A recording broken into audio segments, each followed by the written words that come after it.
এমন 3 শ্রেণীর মানুষ আছে যাদের জন্য জান্নাত আল্লাহ রাব্বুল আলামিন চিরকালের জন্য হারাম করে দিবেন। এমন 3 শ্রেণীর মানুষ আছে যাদের জন্য আল্লাহ রাব্বুল আলামিন জান্নাতটাকে হারাম করে দিবেন। 3 শ্রেণীর ব্যক্তির জন্য। নাম্বার 1 হলো মুদমিনু খামরিন, সর্বদা মদ পানকারী ব্যক্তির জন্য জান্নাত হারাম হয়ে যাবে। সর্বদা মদ পানকারী, শুধু মদ না, মদখোর আছে, গাঁজাখোর আছে, ইয়াবাখোর আছে, বাবাখোর আছে, ফেনসিডিলখোর আছে, এর মধ্যে সব খোর আছে, আফিম খোর আছে, যতগুলো নেশা জাতীয় জিনিস আছে, এই সমস্ত মানুষগুলোর জন্য যদি তওবা করে না মারা যায়, তওবা না করে মৃত্যুর আগে যদি ছেড়ে না দেয়, তওবা না করে, এই সমস্ত মানুষগুলো মরার সঙ্গে সঙ্গে কোথায় চলে যাবে? জাহান্নামে চলে যাবে। তাহলে 1 নম্বর, যারা কি মদ পান করে, সর্বদা মদ পান করা অবস্থায় যদি মারা যায় তারা জাহান্নামে যাবে, এদের জন্য জান্নাত হারাম।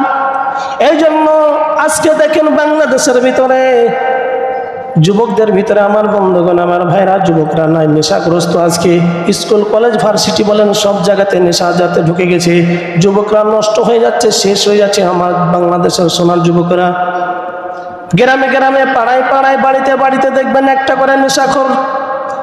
এরা নেশা জাতীয় দ্রব্য পান করে নিজের জীবনটা শেষ করতেছে, পরিবারকে ধ্বংস করতেছে, নিজেকে ধ্বংস করতেছে, পরিবারকে ধ্বংস করে দিতেছে। এই জন্য নেশা যে আমাদের ছেড়ে দিতে হবে। যাদের এই নেশা অভ্যাস আছে, এটা আমাদের ছেড়ে পরিহার করতে হবে। নাম্বার 2, পিতামাতার অবাধ্য সন্তান। যে পিতামাতার সঙ্গে ভালো ব্যবহার করবে না, খারাপ আচরণ করবে, পিতামাতাকে দেখতে পারে না, গালিগালাজ করে, এরকম সন্তান বাংলাদেশে আছে না নাই?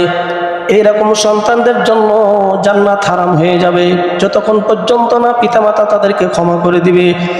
অথচ আল্লাহ রাব্বুল আলামিনের নবী করিম সাল্লাল্লাহু আলাইহি ওয়াসাল্লাম হাদিসের মধ্যে বলেন, রিদাল রাব্বি ফি রিদাল ওয়ালিদাইন ওয়া সাখাতু রাব্বি ফি সাখাতিল ওয়ালিদাইন।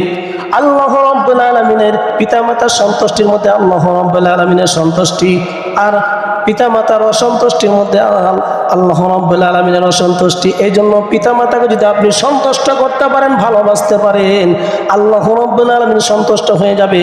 আর আল্লাহ রাব্বুল আলামিন সন্তুষ্ট হয়ে গেলে তার পৃথিবীতে আর কোনো ভয় থাকে না। তাহলে 2 নাম্বার কি? পিতামাতার অবাধ্য সন্তান। যারা অবাধ্য সন্তান আছে তারা তওবা করতে হবে। যদি তওবা করে না মারা যায়, অবাধ্য সন্তান পিতামাতার সঙ্গে খারাপ আচরণ করেছে, এইভাবে যদি সে মারা যায়, সে জাহান্নামে যাবে। নাম্বার 3, দায়ুস।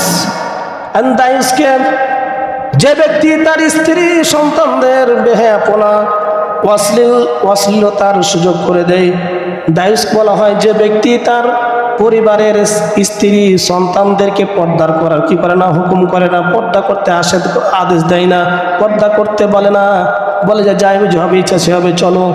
ছোট ছোট পোশাক কিনে দেয়, স্ত্রীকে কিনে দেয়, স্বামী বেটিকে কিনে দেয়। যারা পর্দার কোনো বালাই না, যাদের পরিবারের ভিতরে, ওইদের পরিবারের যে মালিক আছে, বাবা হোক, ভাই হোক, স্বামী হোক, যদি তার স্ত্রীকে পর্দা না করায়, এই হলো দায়ুস। আর দায়ুসের ঠিকানা হবে চিরস্থায়ী জাহান্নাম। আজকে বাংলাদেশের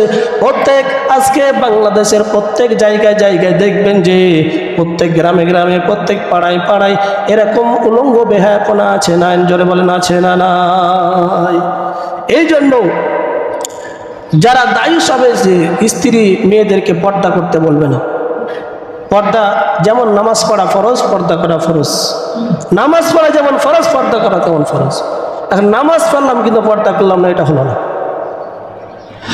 আমার বন্ধুগণ, আমার ভাইরা, এই জন্য নামাজও পড়তে হবে, পর্দাও করতে হবে। কিন্তু পর্দা করে না, ভাসুরের সামনে পর্দা করে না, দেবরের সামনে পর্দা করে না। আমাদের পর্দা করতে হবে। পর্দা যদি আমরা না করি, আল্লাহ রাব্বুল আলামিন আমাদেরকে কি করবে? ওই দায়ুসের খাতায় নাম লিখে দিবে, আর দায়ুসের ঠিকানা হবে জাহান্নাম।